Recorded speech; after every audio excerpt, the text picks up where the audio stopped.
بسم اللہ الرحمن الرحیم۔ السلام علیکم۔ روزانہ واقعات سننے کے لیے اس چینل کو سبسکرائب کریں۔ حضرت بلال رضی اللہ عنہ سے ایک دفعہ کسی نے پوچھا کہ آپ نے پہلی دفعہ حضور نبی کریم صلی اللہ علیہ وسلم کو کیسے دیکھا؟ بلال رضی اللہ عنہ فرماتے ہیں کہ میں مکے کے لوگوں کو بہت ہی کم جانتا تھا کیونکہ غلام تھا، اور عرب میں غلاموں سے انسانیت سوچ سلوک عام تھا۔ ان کی استطاعت سے بڑھ کر ان سے کام لیا جاتا تھا، تو مجھے کبھی اتنا وقت ہی نہیں ملتا تھا کہ باہر نکل کے لوگوں سے ملوں، لہٰذا مجھے حضور پاک صلی اللہ علیہ وسلم یا اسلام یا اس طرح کی کسی چیز کا قطعی علم نہ تھا۔ ایک دفعہ مجھے سخت بخار نے آ لیا۔ سخت جاڑے کا موسم تھا اور انتہائی ٹھنڈ اور بخار نے مجھے کمزور کر کے رکھ دیا، لہٰذا میں نے لحاف اوڑھا اور لیٹ گیا۔ ادھر میرا مالک جو یہ دیکھنے آیا کہ میں جو پیس رہا ہوں یا نہیں، وہ مجھے لحاف اوڑھ کے لیٹا دیکھ کر آگ بگولا ہو گیا۔ اس نے لحاف اتارا اور سزا کے طور پہ میری قمیض بھی اتروا دی اور مجھے کھلے صحن میں دروازے کے پاس بٹھا دیا کہ یہاں بیٹھ کے جو پیس۔ اب سخت سردی، اوپر سے بخار اور اتنی مشقت والا کام۔ میں روتا جاتا تھا اور جو پیستا جاتا تھا۔ کچھ ہی دیر میں دروازے پہ دستک ہوئی۔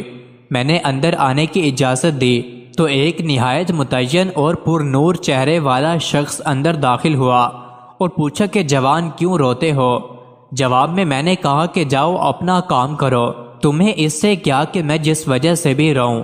یہاں پوچھنے والے بہت ہیں لیکن مداوع کوئی نہیں کرتا۔ قصہ مختصر کہ حضرت بلال نے حضور صلی اللہ علیہ وسلم کو کافی سخت جملے کہے۔ حضور صلی اللہ علیہ وسلم یہ جملے سن کے چل پڑے۔ جب چل پڑے تو حضرت بلال نے کہا کہ بس، میں نے کہا تھا کہ پوچھتے سب ہیں، مداوع کوئی نہیں کرتا۔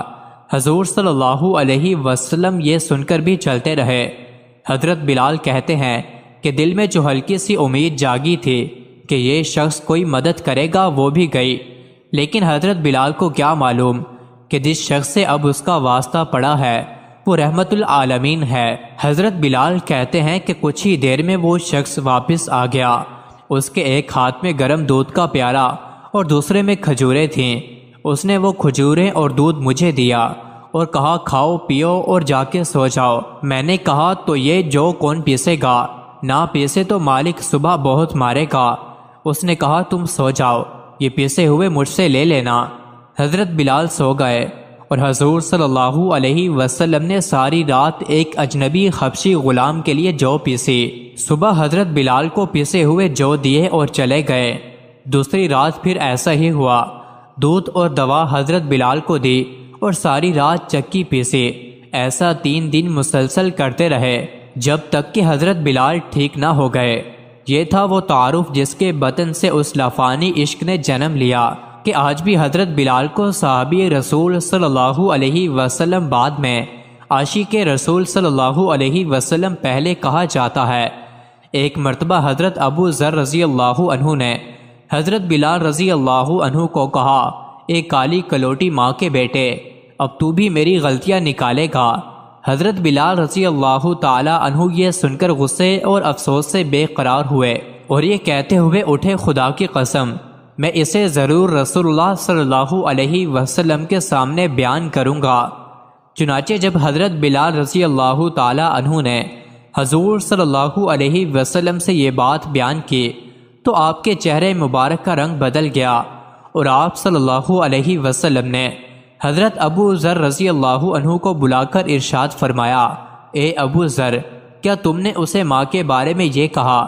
کیا تمہارے اندر کی جہالت اب تک نہ گئی؟ اتنا سننا تھا کہ حضرت ابو ذر رضی اللہ عنہ یہ کہتے ہوئے رونے لگے، یا رسول اللہ صلی اللہ علیہ وسلم، میرے لیے دعائے مغفرت کر دیجئے، اور پھر روتے ہوئے مسجد سے نکلے۔ باہر آ کر اپنا رخسار مٹی پر رکھ دیا اور حضرت بلال رضی اللہ عنہ سے مخاطب ہو کر کہنے لگے، اے بلال، جب تک تم میرے رخسار کو اپنے پاؤں سے نہ رون دو کہ میں اسے مٹی سے نہ اٹھاؤں گا، یقیناً تم معزز و محترم ہو اور میں ذلیل و خوار۔ یہ دیکھ کر حضرت بلال رضی اللہ تعالی عنہ روتے ہوئے آئے اور حضرت ابو ذر رضی اللہ تعالی عنہ سے قریب ہو کر ان کے رخسار کو چوم لیا اور بے ساختہ بولے خدائے پاک کی قسم میں اس رخسار کو کیسے رون سکتا ہوں جس نے ایک بار بھی خدا کو سجدہ کیا ہو۔ پھر دونوں کھڑے ہو کر گلے ملے۔ مزید ایسی ہی ویڈیوز کے لیے چینل کو ضرور سبسکرائب کریں۔